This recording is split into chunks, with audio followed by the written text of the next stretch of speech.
नमस्कार प्यारे विद्यार्थियों, कैसे हैं आप सब। अपन जो अपना चैप्टर चल रहा है स्थिर विद्युत की, उसके आज एक लास्ट क्लास है गाउस के नियम के अनुप्रयोग की। इसके बाद में, इस क्लास के बाद में आपकी बुक्स में कुछ एक माइनर टॉपिक बचेंगे फिर भी, जो अपन ऑफलाइन क्लास में करेंगे। वो है ऑफलाइन क्लास का सस्पेंस, जो आपको ऑफलाइन क्लास में मिलेगा। बाकी जितने भी इम्पोर्टेंट टॉपिक हैं वो अपन ने पढ़ लिए। इम्पोर्टेंट जो भी टॉपिक्स थे वो अपने हो चुके हैं सारे। आज लास्ट क्लास रहेगी। आप इनके सारे सभी चैप्टर्स के सारे वीडियोस के नोट्स बना लेंगे और उनको ढंग से प्रिपेयर कर लेंगे। ठीक है, जो एक दो टॉपिक है वो, ये जो टॉपिक हैं इनको पढ़ने के बाद में अपन आगे वाला चैप्टर पढ़ेंगे, क्योंकि इससे रिलेट करते हैं। अब जो चैप्टर इस चैप्टर में जो एक दो टॉपिक बच गए, माइनर टॉपिक बच गए, उनका आगे वाले चैप्टर से कोई रिलेशन नहीं, इसलिए वो मैंने ऑफलाइन क्लास के लिए छोड़ दी है। भाई ऑफलाइन क्लास में क्या होगा, आपका इनका रिवीजन हो जाएगा और रिवीजन होने के बाद में वो एक दो जो भी माइनर टॉपिक है उनको अपन पढ़ लेंगे। तो आप इन टॉपिक्स को ध्यान से पढ़ लें। गाउस के नियम के 5 अनुप्रयोग अपन पढ़ चुके थे, 2 अनुप्रयोग आज पढ़ेंगे, दोनों एक ही क्लास में हो जाएंगे।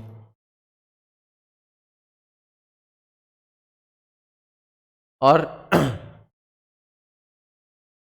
जो विद्यार्थी नहीं पढ़ रहे हैं, वो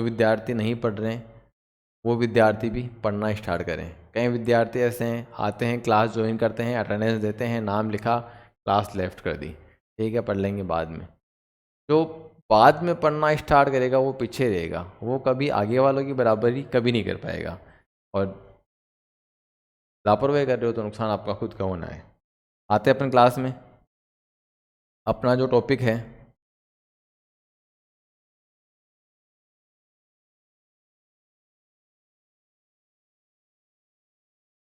अगला अगला जो टॉपिक है वो लिखेंगे अपन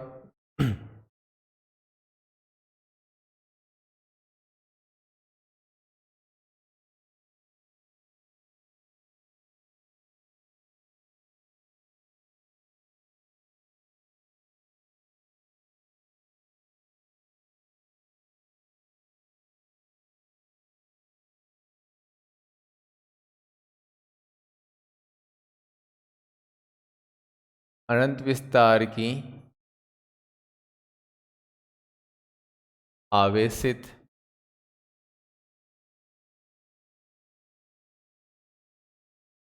परावैद्युत पट्टिका। परावैद्युत पट्टिका का मतलब होता है कुचालक पट्टिका।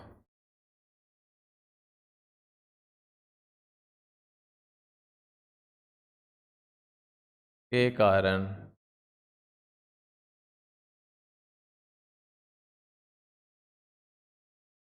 विद्युत क्षेत्र की तीव्रता। एक परावैद्युत पट्टिका है, उस परावैद्युत पट्टिका को आवेशित किया गया है। उस आवेशित पट्टिका के कारण विद्युत क्षेत्र की तीव्रता का परिकलन करना है। अब पट्टिका कैसे होगी, जैसे ये मोबाइल है, ये एक परावैद्युत पट्टिका है। ठीक है, इसको आवेश देंगे तो वो आवेश कहाँ जाएगा, इसके पृष्ठ पर एक समान रूप से वितरित हो जाएगा। इसके पृष्ठ पर एक समान रूप से वितरित हो जाएगा। अब अगर ये पट्टिका ऐसे होती तो अपन इसको इस प्रकार से ड्रॉ कर देते हैं, लेकिन ये पट्टिका को अगर ऐसे रखना है तो फिर कैसे ड्रॉ करेंगे वो देखिए।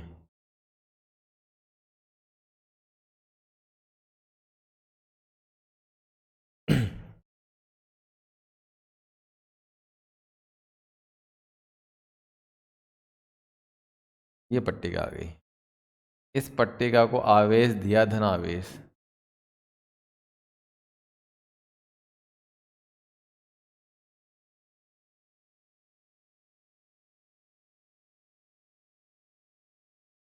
इसका पृष्ठीय आवेश घनत्व क्या है, सिग्मा। तो आप लोग लिखेंगे इसके डिस्क्रिप्शन में, अनंत विस्तार की एक आवेशित परावैद्युत पट्टिका का पृष्ठीय आवेश घनत्व सिग्मा है। इस पट्टिका के समीप लंबवत दूरी स्मॉल आर। लंबवत दूरी स्मॉल आर का मतलब क्या है, वापस फिर ये पट्टिका है, इस पट्टिका से लंबवत दूरी मतलब ये इतनी दूरी, ये वाली दूरी, ये दूरी क्या है स्मॉल आर, इससे लंबवत दूरी स्मॉल आर, इससे लंबवत दूरी स्मॉल आर, इधर कोई लंबवत दूरी स्मॉल आर।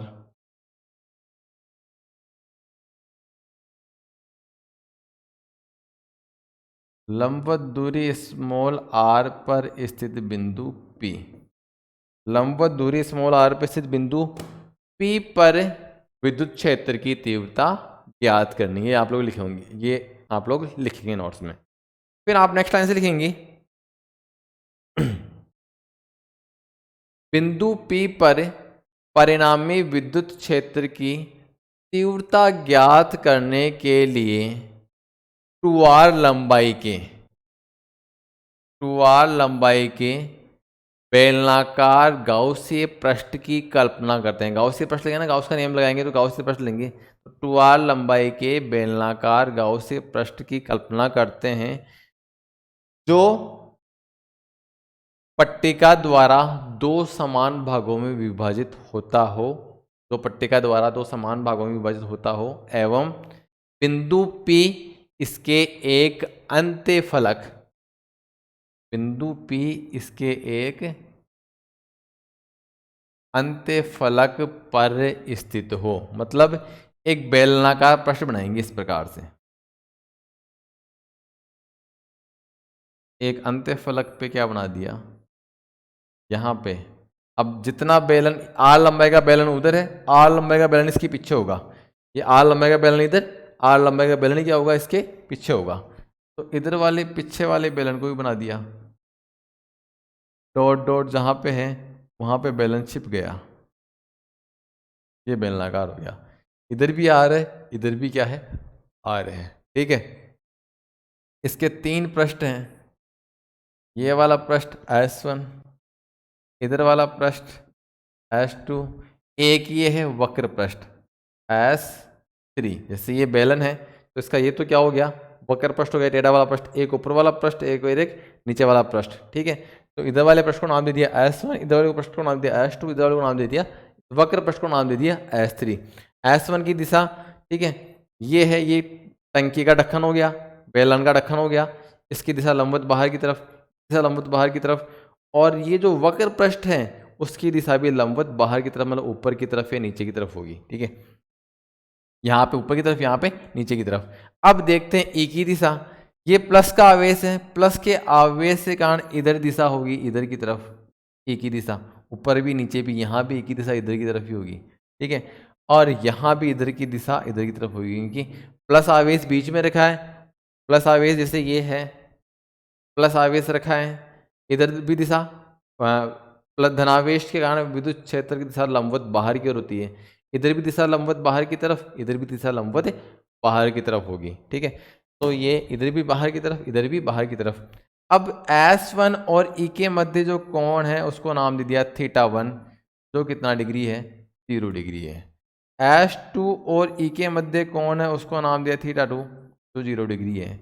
S3 और E के मध्य जो कोण है उसको नाम दे दिया θ3, जो कि 90 डिग्री है, जो कि क्या है 90 डिग्री है, ठीक है।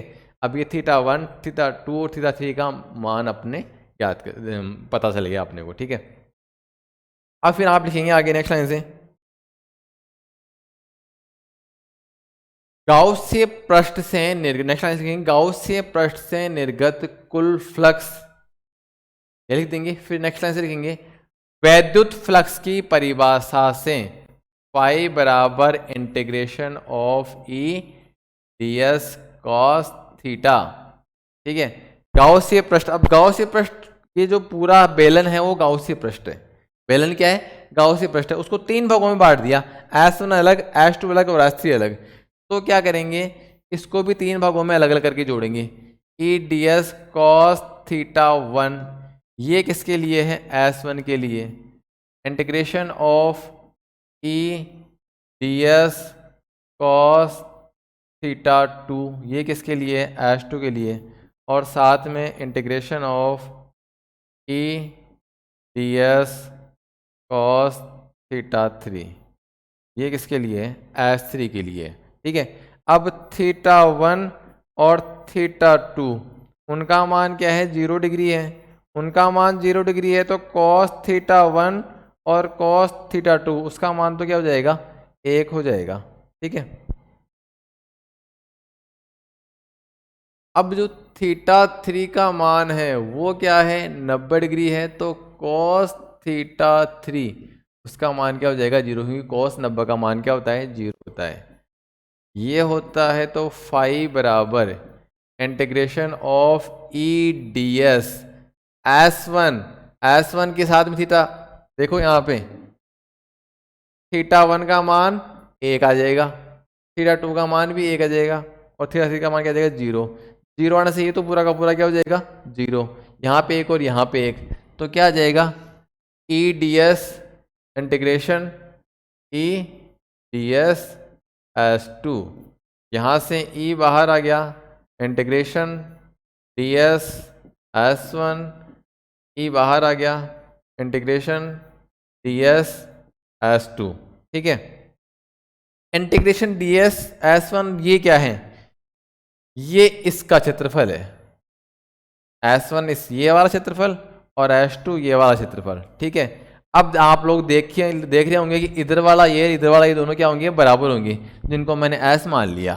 ठीक है, integration ds S1 integration ds S2 उसको क्या मान लिया मैंने, S मान लिया, उनको क्या मान लिया मैंने, S मान लिया। आप लोग जानते होंगे एक टंकी है, टंकी का एक तो गोल पृष्ठ हो गया, एक ऊपर वाला ढक्कन, नीचे वाला ढक्कन, वो दोनों बराबर से, उनका क्षेत्रफल दोनों का क्या होता है, बराबर होता है।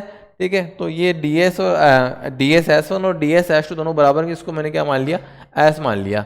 S मान लिया तो ये फाई बराबर क्या आ गया, फाई बराबर आ गया ई और इसका मान क्या, S, इसका मान भी क्या, S, ES plus ES, phi बराबर क्या आ गया, 2ES, समीकरण 1।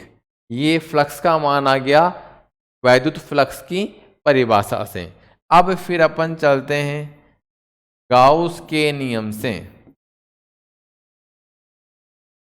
गाउस के नियम से फाई बराबर क्या होता है, 1/ε0 समेशन ऑफ क्यू, और समेशन ऑफ क्यू और क्या होता है, गाउसीय पृष्ठ से परिबद्ध आवेश, गाउसीय पृष्ठ से परिबद्ध आवेश, समेशन क्यू लिख लेंगे, गाउसीय पृष्ठ से परिबद्ध आवेश। ठीक है, अब अपने को आवेश घनत्व तो सिग्मा दे रखा था, सिग्मा बराबर क्या होता है, क्यू बटे में ए, आवेश पृष्ठीय आवेश घनत्व की परिभाषा से।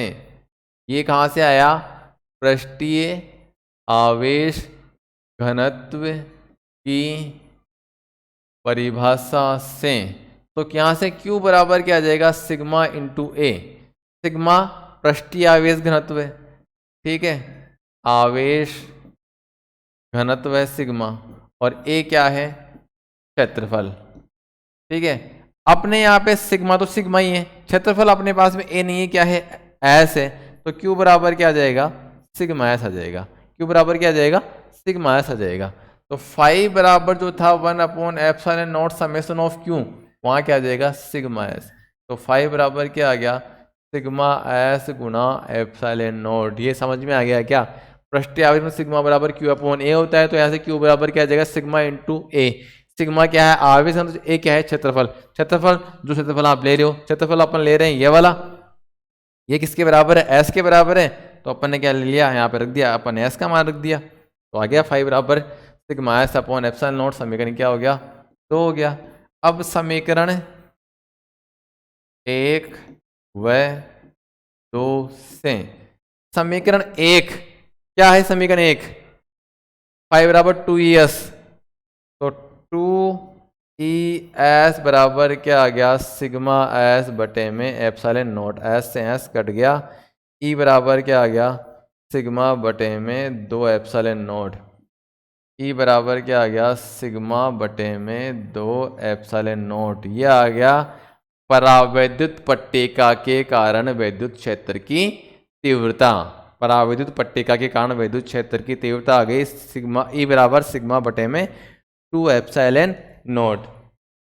अब अगर वैद्युत क्षेत्र की बात करेंगे, ई वेक्टर बराबर आएगा सिग्मा बटे में 2ε0, और यहाँ आएगा एन कैप, एन कैप होता है अभिलंब की दिशा में, एन कैप होता है अभिलंब की दिशा में, मतलब कैसे, जैसे ये एक पट्टिका है, जो बोर्ड दिख रहा है ना वो पूरी की पूरी क्या एक पट्टिका है, इसको आप आवेश दोगे तो वैद्युत क्षेत्र की दिशा होगी इस प्रकार से लंबवत बाहर की तरफ, इधर की तरफ, आपकी तरफ आती हुई, ठीक है। इसको बोलते हैं अभिलंब, इसको क्या बोलते हैं अभिलंब, और अभिलंब को लिखते हैं एन से।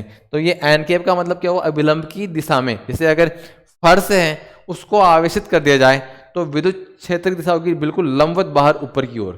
छत है वह कुचालक पट्टिका है, उसको आवेशित कर दिया जाए तो विद्युत क्षेत्र की दिशा होगी लंबवत नीचे की ओर। ये दीवार है इधर की तरफ, ये वाली दीवार है इधर की तरफ, ये वाली दीवार है इधर की तरफ, ठीक है। तो लंबवत बाहर की ओर होगी अभिलंबवत दिशा में, इसको बोलते हैं एन कैप।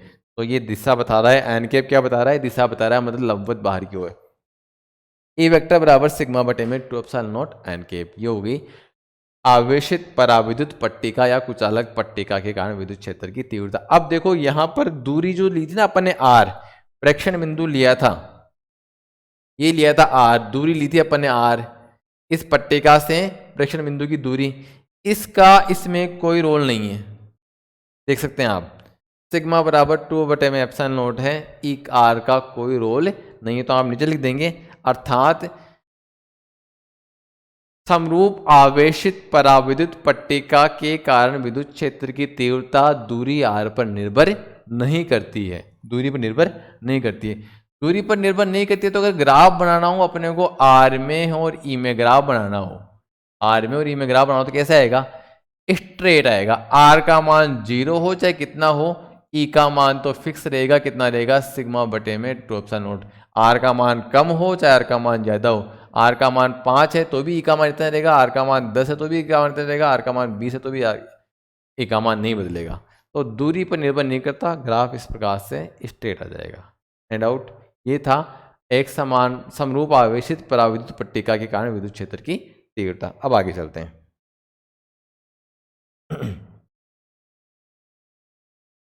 अगला 7वां टॉपिक है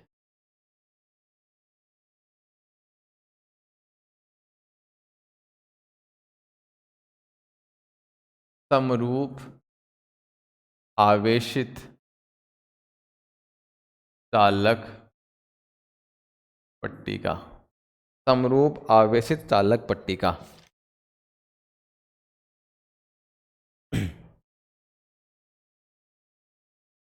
समरूप आवेशित यहाँ पे लिख लेंगे अपरिमित, मतलब वही अनंत विस्तार की चालक पट्टिका के कारण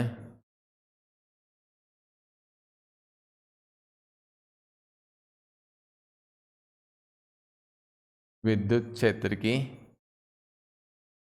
तीव्रता, समरूप आवेशित चालक पट्टिका के कारण विद्युत क्षेत्र की तीव्रता। वही चालक पट्टिका ले लिया अपन एक,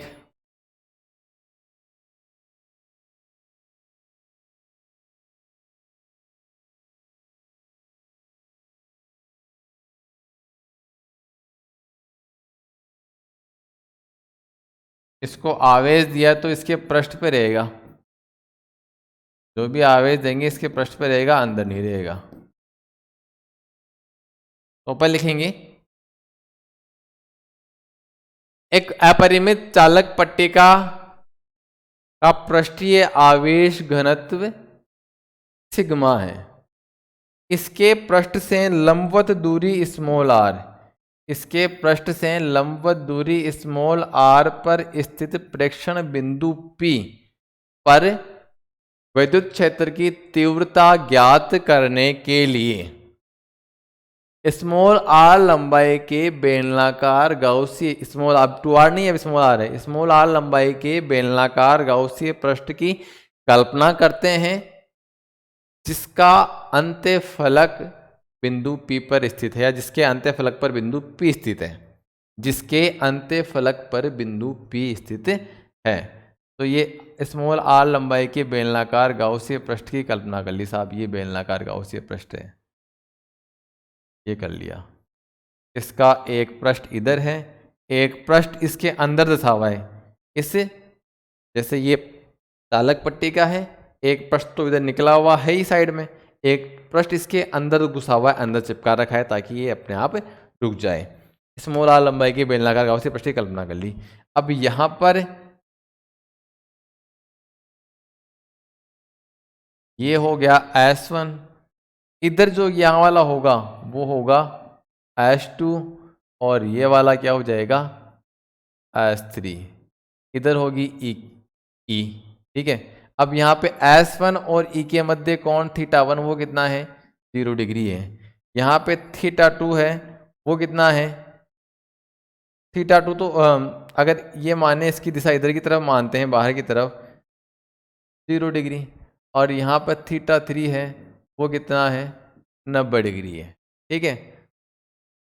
तो बिंदु P पर विद्युत क्षेत्र की तीव्रता ज्ञात करने के लिए गाउसीय पृष्ठ की कल्पना कर ली। फिर आगे लिखेंगे गाउसीय पृष्ठ से निर्गत कुल फ्लक्स, गाउसीय पृष्ठ से निर्गत कुल फ्लक्स वैद्युत फ्लक्स की परिभाषा से फाई बराबर क्या हो जाएगा integration of E D S cos theta. फिर इसको 3 भागों में तोड़ देंगे। ई डी एस कॉस θ1 किसके लिए S1 के लिए, integration of E D S cos θ2 किसके लिए S2 के लिए, integration of E D S cos θ3 किसके लिए S3 के लिए, ठीक है। अब यहाँ पे देखेंगे θ1 और θ2 का मान कितना है 0 डिग्री है, लेकिन एक बार पहले ऑब्जर्व करेंगे ई डी एस कॉस θ1 का मान कितना है 0 डिग्री, 0 डिग्री है तो कॉस θ1 का मान कितना हो गया 1 हो गया, लिख दिया यहाँ पे 1 प्लस यहाँ पे S2 के लिए, S2 देखो इस चालक पट्टिका के अंदर है, S2 कहाँ है चालक पट्टिका के अंदर है, और चालक पट्टिका के अंदर आवेश नहीं होता। चालक किसी चालक को आवेश देंगे तो वो कहाँ रहेगा सिर्फ पृष्ठ पे रहेगा, अंदर नहीं रहेगा। इसके अंदर कुछ देंगे तो वहां पे आवेश नहीं है, आवेश नहीं है तो वहां पे ई भी नहीं है, ई भी क्या हो जाएगा वहां पे 0। इसके लिए इस कंडीशन पे ई का मान क्या होगा 0 होगा सिर्फ S2 के लिए, S2 के लिए ई का मान 0 हो गया। लिख देंगे आप नीचे S2 के लिए, S2 के लिए E बराबर 0, ऐसा तो नहीं करेंगे हम नोट्स में, ऐसा लिख देंगे। तो ये क्या आ गया 0 आ गया, प्लस अब यहाँ पे cos θ3 का मान 0, क्योंकि θ3 बराबर 90 डिग्री है, तो cos θ3 बराबर क्या आ गया 0, ये 0 आ गया तो ये भी पूरा का पूरा क्या हो गया 0 आ गया। तो फाई बराबर ये आ गया integration of E D S, क्या आ गया वो देखते हैं। फाई बराबर आ गया इंटीग्रेशन ई डी एस S1 के लिए plus 0 E integration of D S S1, और पहले की तरह integration of D S S1 उसको क्या मान लिया S मान लिया, S मान लिया तो फाई बराबर क्या आ गया E इंटू एस, इसको नाम दे दिया समीकरण 1। फिर आगे आ जाएंगे गाउस के नियम से फाई बराबर 1 में epsilon not summation of Q, summation of Q कैसे निकालेंगे सिग्मा बराबर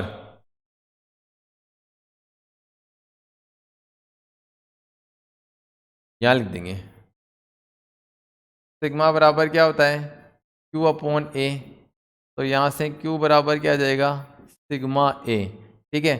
अब A अपने किसके बराबर है S के बराबर है, तो Q बराबर क्या हो जाएगा सिग्मा S, तो यहाँ समेसन ऑफ Q बराबर क्या आ जाएगा सिग्मा।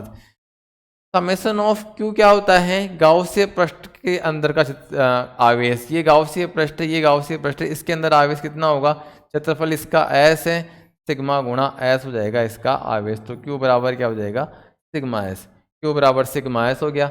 अतः यहाँ से क्या आ गया फाई बराबर क्या आ गया 1 में एप्सिलॉन नॉट गुणा सिग्मा S, मतलब क्या आ गया सिग्मा S बटे में एप्सिलॉन नॉट, ये फाई का मान आ गया, ये क्या है समीकरण 2 हो गया।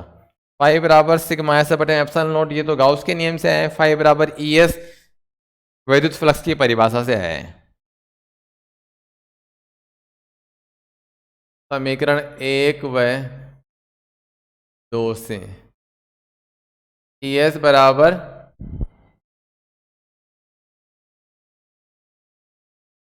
सिग्मा S बटे में एप्सिलॉन नॉट, ये कट गया तो ई बराबर क्या आ गया सिग्मा बटे में एप्सिलॉन नोट। ई बराबर क्या आ गया सिग्मा बटे में एप्सिलॉन नोट।